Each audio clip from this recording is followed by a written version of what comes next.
যাই হোক, আমি যে আয়াত তেলাওয়াত করেছি, আল্লাহ তাআলা বলেছেন কুল হাল ইয়াস্তাউল্লাযীনা ইয়ালামুনা ওয়াল্লাযীনা লা ইয়ালামুন। হে নবী, আপনি বলে দেন, যারা জানে আর যারা জানে না তারা কি কখনো সমান হতে পারে? একটা মানুষ জানে আর একটা মানুষ জানে না, একটা মানুষ জ্ঞানী আর একটা মানুষ মূর্খ, একটা মানুষ শিক্ষিত আর একটা মানুষ অশিক্ষিত, সে কি কখনো সমান হতে পারে? আল্লাহ তাআলা বলেন, হে নবী আপনি বলেন যে যারা জানে আর যারা জানে না তারা কি কখনো সমান হতে পারে?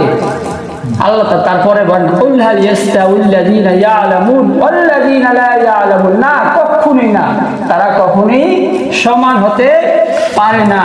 যে ব্যক্তি শিক্ষিত সে হলো চোখওয়ালা মানুষ, আর যে ব্যক্তি অশিক্ষিত সে হলো অন্ধ মানুষ। অন্ধ মানুষ যেমন চোখওয়ালা ব্যক্তি রাস্তা হেঁটে হেঁটে হেঁটে হেঁটে অতিক্রম করা তার জন্য সম্ভব, আর অশিক্ষিত অন্ধ ব্যক্তি, যিনি অশিক্ষিত ব্যক্তি মানে অন্ধ ব্যক্তি, সে হলো অন্ধ ব্যক্তি মানে সে যখন হাঁটবে তখন সে হোঁচট খেয়াতে গর্তের ভিতরে পড়ে পা ভেঙে যাবে, তার কোনো সমস্যা হওয়ার সম্ভাবনা থাকতে পারে। শিক্ষিত ব্যক্তির কাজ হলো সে নিজে রাস্তা অতিক্রম করবে, হ্যাঁ, আর অন্ধ ব্যক্তির কাজ হলো শিক্ষিত ব্যক্তির চোখওয়ালা ব্যক্তির হাত ধরে রাখা, শক্ত করে মজবুত করে হাত ধরে রাখা। যদি সে চোখওয়ালা ব্যক্তির শিক্ষিত ব্যক্তির হাতকে শক্তভাবে ধরে রাখতে পারে, সে ওই শিক্ষিত ব্যক্তির সাথে রাস্তা অতিক্রম করবে, কোনো সমস্যা হবে না।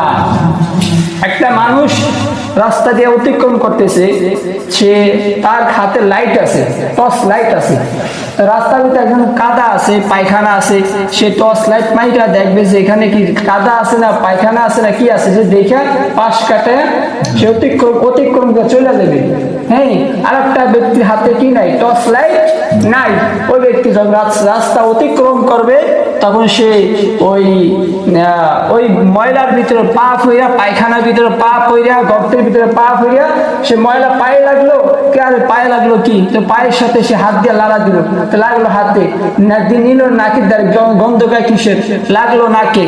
এখন লাইট না থাকার কারণে তার পায়ে লাগলো, তার হাতে লাগলো, তার কই লাগলো, নাকে লাগলো, নাকের ডগায় লাগলো। কেন লাগলো? তার হাতে কি নাই, লাইট নাই। তেমনি ভাবে একটা মানুষের কাছে যদি এলেম নামক, জ্ঞান নামক যদি একটা লাইট থাকে, টর্চ লাইট থাকে, সে জানবে কোনটা হালাল, কোনটা হারাম, কোনটা জায়েজ, কোনটা নাজায়েজ, কোনটা সুন্নাত, কোনটা বিদআত, কোনটা হালাল কোন দলিলে, কোনটা জায়েজ কোন দলিলে, একমাত্র হে শিক্ষিত ব্যক্তি জানবে। এই জন্য আল্লাহ তাআলা কোরআনের ভিতরে বলেন মাই ইউরিদিল্লাহু বিহি খায়রান ইউফাক্কিহু ফিদ্দীন, যে আল্লাহ তাআলা যদি, আল্লাহ নবী সাল্লাল্লাহু আলাইহি ওয়াসাল্লাম বলেন, আল্লাহ তাআলা যদি কোনো বান্দার মঙ্গল কামনা করেন, ভালাই চান, তাকে দ্বীনের জ্ঞান দান করেন, তাকে দ্বীনের জ্ঞান দান করেন। আল্লাহ নবী সাল্লাল্লাহু আলাইহি ওয়াসাল্লাম অন্য জায়গায় বলেন খায়রুকুম মান তাআল্লামাল কুরআনা ওয়া আল্লামা, যে ব্যক্তি কোরআন শিখে এবং শিখায়, কোরআন শিখে এবং শিখায়, সে হলো দুনিয়ার ভিতরে সবচেয়ে উৎকৃষ্ট ব্যক্তি, উত্তম ব্যক্তি। এটা বলা হয় না যে একজনের গোলা ভরা ধান হয়েছে, হ্যাঁ, অর্থ সম্পদের মালিক, হ্যাঁ, অনেক বিরাট বাড়ি গাড়ি অট্টালিকা, তাকে উত্তম ব্যক্তি আল্লাহ তাআলার কাছে সে উত্তম ব্যক্তি না। উত্তম ওই ব্যক্তি যে কোরআন শিখে এবং শিক্ষা লাভ করে।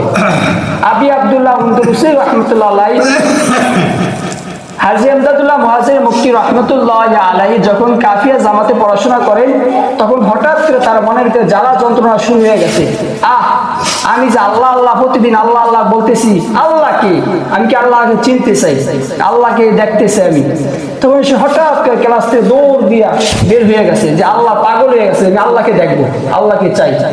তো দৌড়াতে দৌড়াতে হয়তো হঠাৎ করে বলতেছে, আহারে আমি তো সারাদিন দৌড়ালে আল্লাহ পাবো না, যার সাথে আল্লাহর সাথে সম্পর্ক তাকে ধরতে পারি। যে কোনো ব্যক্তি এমপির কাছে যাইতে চায় তাহলে সে আগে পোষার মতো মেম্বার কাছে যাইতে হবে, মেম্বার যাবে চেয়ারম্যানের কাছে, চেয়ারম্যান যাবে এমপির কাছে, এর মাধ্যম আছে। যখন সে আল্লাহ তাআলার কাছে দোয়া করে ঘুমিয়ে গেল, আল্লাহ মসজিদে ঘুমিয়ে গেল, আল্লাহ এই দুনিয়ার ভিতরে যার সাথে আপনার সাথে সবচেয়ে গভীর সম্পর্ক, তার সাথে আমার সাথে আল্লাহ আপনি ঘুমের ভিতরে সাক্ষাৎ করে দিন, তার ঠিকানা দিয়ে দিন। আল্লাহ তাআলা ঘুমের ভিতরে ঠিকানা দিয়ে দিলেন,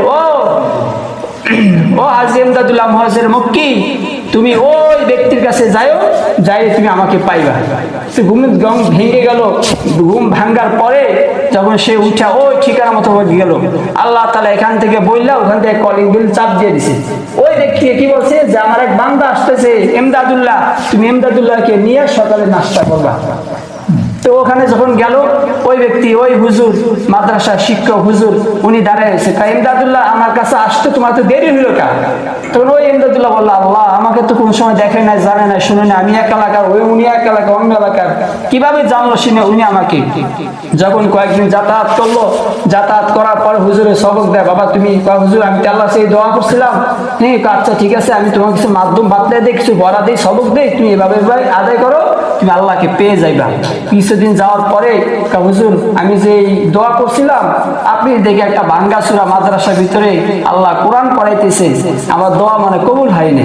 হ্যাঁ দেখো তোমার কি হাদিস মনে নাই, খায়রুকুম মান তাআল্লামাল কুরআনা ওয়া আল্লামা, যে কোরআন শিখে এবং শিখায় সে হলো সর্বোত্তম ব্যক্তি, সর্বোৎকৃষ্ট ব্যক্তি আল্লাহ তাআলার কাছে। আল্লাহু আকবার। একটা ব্যক্তি যে আল্লাহ তাআলা যে কোনো বান্দাকে কবুল করতে চান, তা বান্দার বাহ্যিক কোনো আকার আকৃতি বা দুনিয়াবি কোনো যোগ্যতা দেখেন না, দেখেন বান্দার সিফাত বা গুণ দেখেন। আরবিতে বলা হয় সিফাত, বাংলাতে বলা হয় গুণ। সিফাত বা গুণ দেখেন, বান্দার তাকওয়া দেখেন, বান্দার ইখলাস দেখেন। যে আবু লাহাব ছিল সবচেয়ে সুন্দর ব্যক্তি, সবচেয়ে সুন্দর ব্যক্তি, লাল টক, লাহাব মানে কি লাল, হ্যাঁ আবু লাহাব, হ্যাঁ এক রক্তের মতো লাল হয়ে যেত, আগুনের মতো লাল হয়ে যেত তার শরীর। আর আফ্রিকার বেলাল ছিল কালো, কিন্তু আফ্রিকার বেলালটা ছিল ইখলাসে, মাওলা সন্তুষ্টিতে ভরা। তো উনি নবী সাল্লাল্লাহু আলাইহি ওয়াসাল্লাম যখন জান্নাতের ভিতরে গেলেন, তখন ওই জান্নাতের ভিতরেও হ্যাঁ বেলাল রাদিয়াল্লাহু তাআলা আনহুর পায়ের জুতার শব্দ পাইছে। আল্লাহু আকবার। আর ওই ব্যক্তির ইখলাস না থাকার কারণে, তাকওয়া না থাকার কারণে আল্লাহ কবুল করেন না, ঈমান না থাকার কারণে ওই ব্যক্তি হয়েছে কি জাহান্নামী। আবু লাহাব কি হয়েছে? জাহান্নামী হয়ে গেছে। হ্যাঁ এক ব্যক্তি ওস্তাদ ছাত্রকে বলল, বাবা আমি তোমাকে একটা আংটি দিলাম, এই আংটির ভিতরে লেখা আছে লা ইলাহা ইল্লাল্লাহু মুহাম্মাদুর রাসূলুল্লাহ সাল্লাল্লাহু আলাইহি ওয়াসাল্লাম। এই আংটিটা তুমি ন্যায্য মূল্যে তুমি বিক্রি করবা, ন্যায্য মূল্যে মানে উপযুক্ত মূল্যে তুমি এটা বিক্রি করে নিয়ে আসবা। যখন ছাত্র রওনা দিল রাস্তা দিয়া, পথির মধ্যে একজন দেখা হলো, একজনের সাথে দেখা হইলো যে এই আংটি আপনি ক্রয় করবেন? হ্যাঁ ক্রয় করবো। কত টাকা দাম? এই দামটা তোমার, এই দাম আংটির দাম হলো 20,000 টাকা। এটা কি ন্যায্য মূল্য? আমি জানি না। সামনে একটু অতিক্রম করলো, এক লোকের সাথে দেখা হইলো, এটার দাম কত? হ্যাঁ এটার দাম 50,000 টাকা। এটা কি ন্যায্য মূল্য? আমি জানি না। যখন সে আরো সামনে অতিক্রম করলো, তখন একজনের কাছে গেল, এটার দাম কত? এই আংটিটা আমি বিক্রি করতে চাই, এই আংটিটার দাম কত হবে? তো উনি বললো যে আংটিটার দাম 1 লক্ষ টাকা। এটা কি ন্যায্য মূল্য? তারপর ওই বনি ব্যক্তি বললো যে আমি এটা বলতে পারি না, জানি না। 3 ব্যক্তি অতিক্রম করার পরে এক বুড়ো ব্যক্তি, আল্লাহওয়ালা মানুষ, ওনার সামনে ওই যুবক দাঁড়াইলো যে আমি আংটিটা বিক্রয় করতে চাই, আপনি আংটি ক্রয় করবেন? হ্যাঁ ক্রয় করব। দাম কত এটার দাম? তখন ওই এটার দাম তুমি আংটি আমার হাতে দাও। নিয়ে উনি হাতে আগে চুমু খাইলো, ওই আংটিটা নিয়ে চুমু খাইলো, হ্যাঁ 2 চোখের সাথে বাজাইলো, বাজে উনি কেটে দিল, কান্না করলো।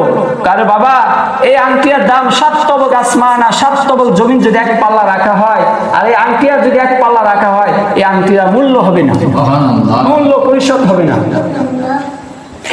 কেন? এই আংটির ভিতরে লেখা আছে লা ইলাহা ইল্লাল্লাহু মুহাম্মাদুর রাসূলুল্লাহ সাল্লাল্লাহু আলাইহি ওয়াসাল্লাম। তো কোরআন ওয়ালাদেরকে কেউ চিনে না, ওই যে যে তাকে চিনে সে তাকে মানে, যে তাকে চিনে না সে তাকে মানে না।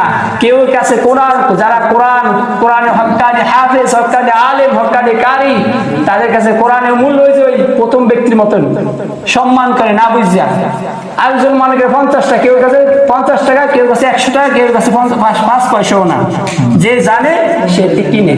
এই দুনিয়ার বুকে এরকম। আল্লাহ নবী সাল্লাল্লাহু আলাইহি ওয়াসাল্লাম বলছেন কুল্লু মাউলুদিন ইউলাদু আলাল ফিতরাতি ওয়া আবওয়াহু ইউহাউইদানিহি আও ইউনাসসিরানিহি আও ইউমাজ্জিসানিহি। প্রত্যেকটা শিশু সে ইহুদির ঘরে জন্মগ্রহণ করুক, খ্রিস্টানের ঘরে জন্মগ্রহণ করুক, আর নাসারার ঘরে জন্মগ্রহণ করুক, বিধর্মীর ঘরে জন্মগ্রহণ করুক, প্রত্যেকটা শিশু ইসলামী স্বভাবের উপর জন্মগ্রহণ করে। তার বাবা মা তাকে খ্রিস্টান বানায়, তাকে ইহুদি বানায়, তাকে নাসারা বানায়, তাকে মুসলমান বানায়। কেন? প্রত্যেকটা শিশু যখন জন্মগ্রহণ করে তার বাবা মা যে কালচারে বড় হয় সন্তানকে সেই কালচারে বড় করে। বাবা মা যদি ইহুদি খ্রিস্টান থাকে সন্তানকে ইহুদি খ্রিস্টানের যে তালিম তরবিয়ত আমল আখলাক আছে সেটা শিক্ষা গ্রহণ করে। তো প্রত্যেকটা শিশু যখন জন্মগ্রহণ করার পরে বাবা মার উপর সর্বপ্রথম দায়িত্ব হলো তার ইসলামকে একটা নাম রাখা, সুন্দর ইসলামিক নামের প্রভাব সন্তানের উপর পড়ে। এক ব্যক্তির নামের অর্থ ছিল তিক্ত, তো ওই ব্যক্তির হাতে নিয়ে যদি কেউ কোনো জিনিস পান করতো তো ওটা তিতা লাগতো। আরেক ব্যক্তির নামের অর্থ হচ্ছে মিষ্টি, ওই ব্যক্তির হাত থেকে কোনো ব্যক্তি আল্লাহ নবী সাল্লাল্লাহু আলাইহি ওয়াসাল্লাম জিনিস নিয়ে খাইতেন, তাই কোনো ব্যক্তির জিনিস হলো কি মিষ্টি। তো নামের অর্থ প্রভাব মানুষের উপর পড়ে। আবু বকর রাদিয়াল্লাহু তাআলা আনহু তার স্বভাব ছিল কি নরম। আবু বকর নামের স্বভাব অর্থ হচ্ছে কি নরম, চরিত্রবান, নরম, ঠান্ডা মেজাজি, নম্র, ভদ্র, শান্ত। আর ওমর ছিল গরম। তো নামের স্বভাব চরিত্র কি করে মানুষের উপর কি করে আসর পড়ে। এই জন্য সন্তান যখন ভূমিষ্ঠ হয় তখন তার দায়িত্ব, বাবার দায়িত্ব সুন্দর ইসলামকে একটা নাম রাখা।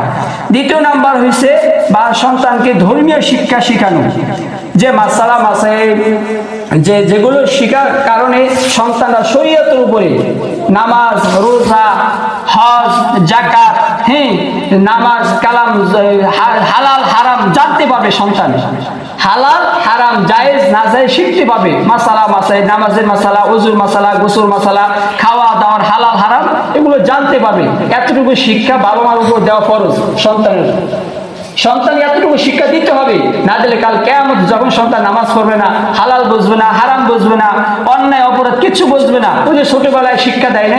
আপনি সন্তানকে ম্যাজিস্ট্রেট বানান, কোনো সমস্যা নেই, যা বানান, যে ওসি, ডিসি, এসপি, আইজি যা বানান সমস্যা নেই। কিন্তু সর্বপ্রথম আপনি যদি সন্তানকে ঢুকাইতে পারেন ভিতরে একটা ইসলামিক শিক্ষা ঢুকাইতে পারেন, এটা নিয়ে সে বড় হইবে। কখনো সে অন্যায়ের পক্ষে যাবে না, অন্যায়ের বিরুদ্ধে যাইবে। সে হারামের পক্ষে যাবে না, হারামের বিরুদ্ধে যাইবে। কখনো সে নামাজ বাদ দিবে না, হালাল কখনো হারাম গ্রহণ করবে না, হালাল কখনো বর্জন করবে না। তো এই যে আল্লাহ নবী সাল্লাল্লাহু আলাইহি ওয়াসাল্লাম এই জন্য সর্বপ্রথম নাম হলো দায়িত্ব হলো, এক নম্বর হয়েছে সুন্দর একটা নাম রাখা, ইসলামিক নাম রাখা। দ্বিতীয় নম্বর হয়েছে সন্তানকে ধর্মীয় শিক্ষা দেওয়া। তৃতীয় নম্বর হলো সন্তানের আকিকা করা। সন্তান হয়েছে, ছেলে হয়েছে, আকিকা করানো, মেয়ে হয়েছে, আকিকা করানো। চতুর্থ নাম্বারের সময় শেষ। চতুর্থ নাম্বার হয়েছে যে সন্তান যখন ছেলে হয় তখন তার মুসলমানি করানো, এটা বাবার দায়িত্ব। উপযুক্ত বয়স্ক হলে সন্তানকে ধার্মিক একজন মেয়ে দেখা সুন্দরী রূপসী বলা হয়নি, বলা হয়েছে ধার্মিক। আগে তুমি ধার্মিক মেয়েটা কিনা, ধার্মিক কিনা, ধার্মিক একটা মেয়ে দেখা তাকে কি করা, বিবাহ বন্ধনে আবদ্ধ করা। তারপরে আল্লাহ নবী সাল্লাল্লাহু আলাইহি ওয়াসাল্লাম বলেন যে তালাবুল ইলমি ফারিদাতুন আলা কুল্লি মুসলিম, প্রতিটি নর ও নারীর উপর ইলমে দ্বীন শিক্ষা করা ফরজ। যতটুকু শিখতে পারলে ওই সন্তান শরীয়তের উপর, মারিফাতের উপর, কোরআন হাদিস মোতাবেক সে জীবনটা পরিচালনা করতে পারবে, হালাল হারাম জানবে। অতটুকু পরিমাণে ইলম শিক্ষা করা ফরজ। কোনটা হালাল, কোনটা হারাম, কোনটা জায়েজ, কোনটা নাজায়েজ, কোনটা সুন্নাহ, কোনটা বিদআত, এটা জানতে পারবে সন্তান। আল্লাহ নবী সাল্লাল্লাহু আলাইহি ওয়াসাল্লাম তারপর হাদিসে বলেন ইউকাল লিসাহিবিল কুরআন ইকরা ওয়ারতাকি ওয়ারাতিল কামা কুনতা তুরাতিল ফিদ দুনিয়া ফাইন্না মানজিলাকা ইনদা আখির আয়াতিন তাকরাউহা।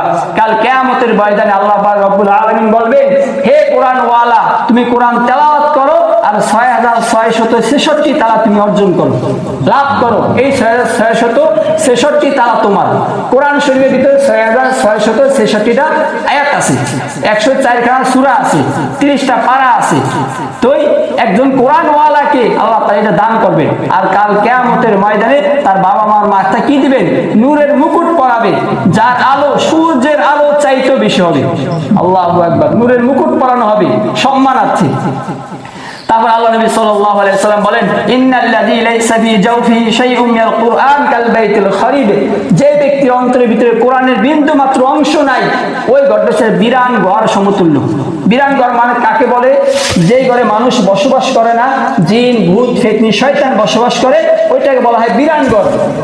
সে শয়তানের মন মতো নামাজ পড়লে পড়ে, না পড়লে না পড়ে, এই গুনাহের কাজ করে, খারাপ যত অশ্লীল যা আছে, অন্যায় অপরাধ জুলুম নির্যাতন সব কিছুর সাথে ওই সন্তান জড়িত। কারণ ওই ভিতরে তার ভিতরে কি নাই? ওই যে কোরআনের অংশ নাই, কোরআন নাই, এই কারণে ওই ঘরটা ওই অন্তরটা শয়তান দখল করে নিছে। এই জন্য বলা হয়েছে, আল্লাহ নবী সাল্লাল্লাহু আলাইহি ওয়াসাল্লাম বলেন, আলা ইন্না ফিল জাসাদি মুদগাতান ইযা সালাহাত সালাহাল জাসাদু কুল্লুহু ওয়া ইযা ফাসাদাত ফাসাদাল জাসাদু কুল্লুহু আলা ওয়া হিয়াল কলব। সাবধান, তোমাদের দেহের ভিতরে এই বাম দুধের 4 আঙ্গুল নিচে, কিতাবিতে 2 আঙ্গুল বসে, 4 আঙ্গুল বসে বাম দুধের নিচে একটা গোষ্ঠের টুকরা আছে। ওই গোষ্ঠের টুকরা এটা কিন্তু বৈজ্ঞানিকের বছর কোনো কার সাথে অ্যাডজাস্ট না, যে এটার সাথে হাতের সাথে এই আঙ্গুল অ্যাডজাস্ট আলাদা একটা গোষ্ঠের টুকরা, এটা যে বলা হয় কলব। ওই কলবটা যদি ভালো থাকে, পুরো দেহটা তোমার ভালো, তোমার ভালো কাজ করতে মনই চাইবো। এত হুজুর এত সারাদিন নামাজ পড়ে, রোজা করে, পর্দা করে, এইটা করে, ওইটা কেমনে সম্ভব? জিকির করে, তাহাজ্জুদ পড়ে, আওয়াবিন পড়ে, চাষ করে, আল্লাহ এত কিছু কেমনে করে? আমাদের কিচ্ছু করতে মানছে না। ওর দিলটা পরিষ্কার, ওর কলবটা পরিষ্কার। আল্লাহু আকবার, করতেই মন চায়। হ্যাঁ, এই জন্য এই দিলটা আল্লাহ নবী সাল্লাল্লাহু আলাইহি ওয়াসাল্লাম বলেন, সাবধান, তোমার দেহের ভিতরে একটা গোশতের টুকরা আছে। ওই দেহ গোশতের টুকরা যদি ভালো থাকে, পুরো দেহটা তোমার ভালো। আর পুরো গোশতের টুকরা যদি নষ্ট হয়ে যায়, তোমার পুরো দেহটা বরবাদ, পুরো দেহটা বরবাদ হয়ে যাবে, পুরো দেহটা খারাপ। আল্লাহ নবী সাল্লাল্লাহু আলাইহি ওয়াসাল্লাম বলেন, মান ক্বারাআল কুরআন ফাস্তাযহারাহু ফাহাল্লা হালালাহু ওয়া হারামা হারামাহু আদখালাহু আল্লাহুল জান্নাহ ওয়া শাফাআহু ফি আশারাতিন মিন আহলি বাইতিহি ক্বাদ ওয়াজাবাত লাহুমুন নার। যে কোনো ব্যক্তি যদি কোরআনের হাফেজ হয়, কোরআন শিখে কোরআন মুখস্থ করে, বা কোরআন মোতাবেক আমল করে, সে ব্যক্তি কাল কিয়ামতের ময়দানে তার পরিবার বর্গ থেকে 10 জন ব্যক্তিকে সুপারিশ করে আল্লাহ জান্নাতে নিয়ে যাবে। সুবহানাল্লাহ। যাদের উপর জাহান্নাম ওয়াজিব, এরা জাহান্নামী, এদেরকে সুপারিশ করে আল্লাহ তার পাওয়ারফুল ক্ষমতা দিয়ে দিবে, ম্যাজিস্ট্রেট পাওয়ার দিয়ে দিবে, আল্লাহ তার ক্ষমতা দিয়ে দিন। আল্লাহু আকবার। তো এই কোরআন ওয়ালাদেরকে দান করবেন। আল্লাহু আকবার, আল্লাহ কবুল করুন, আমিন। এই জন্য আমরা সবাই চাই না আমাদের সন্তানদেরকে কোরআন শিক্ষা দেই। আরে ভাই, দেখেন, যখন মানুষ মারা যায়, আল্লাহ নবী সাল্লাল্লাহু আলাইহি ওয়াসাল্লাম বলেন, ইযা মাতাল ইনসান ইনকাতা আনহু আমালুহু ইল্লা মিন সালাসা সাদাকাতিন জারিয়া আও ইলমিন ইনতাফাউ বিহি আও ওয়ালাদিন সালিহিন ইয়াদউ লা। আল্লাহ নবী সাল্লাল্লাহু আলাইহি ওয়াসাল্লাম বলেন, মানুষ যখন মারা যায়, তখন তার সকল আমল বন্ধ হয়ে যায়, কিন্তু 3টি আমল ছাড়া তার সকল আমল বন্ধ হয়ে যায়। 3টা আমল কি? আও সাদাকাতিন জারিয়া, সদকায়ে জারিয়া, সে যদি কোনো জায়গায় দান সদকা করে থাকে, মসজিদ মাদ্রাসায় কোনো নেক কাজে, দ্বীনের কাজে কোনো দান সদকা করে থাকে, এই আমলটা তার এইটা সব কিয়ামত পর্যন্ত সে পাইতেই থাকবে। আও সাদাকাতিন জারিয়া আও ইলমিন ইনতাফাউ বিহি, এমন এলেম সেই সন্তানকে শিক্ষা দিয়ে গেছে, এমন এলেম যে সেই সন্তানকে মানুষকে শিক্ষা দিয়ে গেছে, যে সন্তান মানুষেরা যখন এরা তেলাওয়াত করবে, পাঠ করবে, এর সবের অংশীদার সে হবে। এটা সদকায়ে জারিয়া, যে আমি আমার ছাত্রকে শিখাইতেছি, ছাত্রকে শিখাইবো, এমন করতে কিয়ামত পর্যন্ত এই সব থাকবে। হ্যাঁ ভাইছে। 3 নাম্বার হইছে আও ওয়ালাদিন সালিহিন ইয়াদউ লা, নেককার সন্তান। আপনি দুনিয়াতে একজন নেককার সন্তান রেখে যেতে পারেন, তাহলে এই নেক সন্তান আপনার কবর পাশে গিয়ে দোয়া করবে, রব্বিরহামহুমা কামা রাব্বায়ানি সগীরা। আয় আল্লাহ, আমার বাবা মা আমার জন্য দুনিয়াতে শৈশবকালে যখন আমি অবুঝ বাচ্চা ছিলাম, আমাকে যেমনি ভাবে তারা লালন পালন করছেন, আল্লাহ আপনি তাদের সাথে এরকম ব্যবহার করুন, ওইভাবে লালন পালন করুন। আল্লাহু আকবার। তো আমরা সবাই সন্তানকে ধর্মীয় শিক্ষা, ছেলে সন্তান, নাতি পুতি সবার ইনশাআল্লাহ ধর্মীয় শিক্ষা আমরা সবাই শিক্ষা দেব ইনশাআল্লাহ। আল্লাহ আমাদের সকলকে তৌফিক দান করুন, আমিন। যারা সুন্নতে চারা গাছ